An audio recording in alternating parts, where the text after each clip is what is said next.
Three Colors Red is the final installment of a Three Colors trilogy that was made by Krzysztof Kieślowski in 1994. The film represents fraternity, the color red that stands in the French flag next to liberty and equality.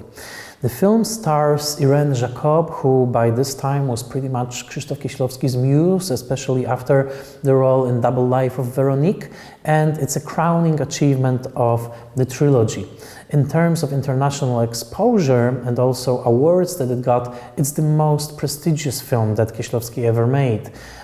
Surprisingly, for many, the film was very highly acclaimed by the Academy Awards. Krzysztof Kieślowski was a quintessential European art house filmmaker in 1994, so it came as quite a surprise when he was nominated for Best Directing Oscar in 1994, for Best Screenplay together with Krzysztof Kieślowski, and the cinematography in the film by Piotr Sobociński Jr. was also nominated. So there was this huge prestigious success for the film, which didn't get a nomination for Best Foreign Film because of some regulation problem. There were too many countries involved in its production to make it clearly a French or a Swiss or a Polish film. However, the film really electrified international audiences. It's a beautiful closing to the trilogy. Many strands, narrative strands that began in blue and in white here come to a conclusion, especially in the final scene.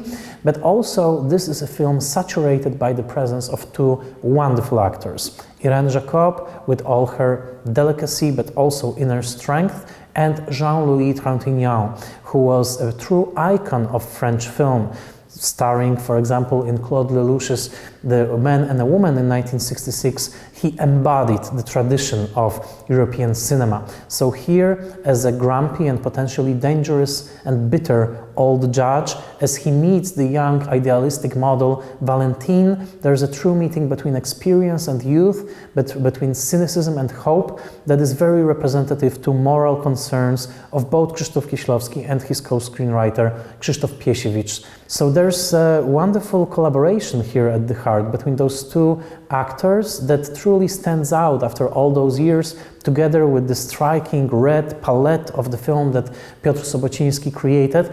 And the film, when you finish watching it and you have already watched the blue and white, makes a perfect sense with the whole trilogy. And it was quite a surprise at the Cannes Film Festival in 1994 when the film didn't win the main award, Palme d'Or. Famously, the jury, under the direction of Clint Eastwood, awarded Pulp Fiction by Quentin Tarantino.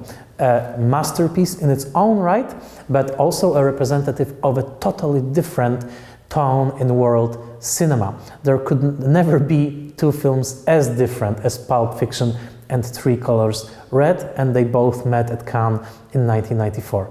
After all those years, both films remain wonderful, and you can see for yourself just how relevant and how fresh Three Colors Red seems in 21st century.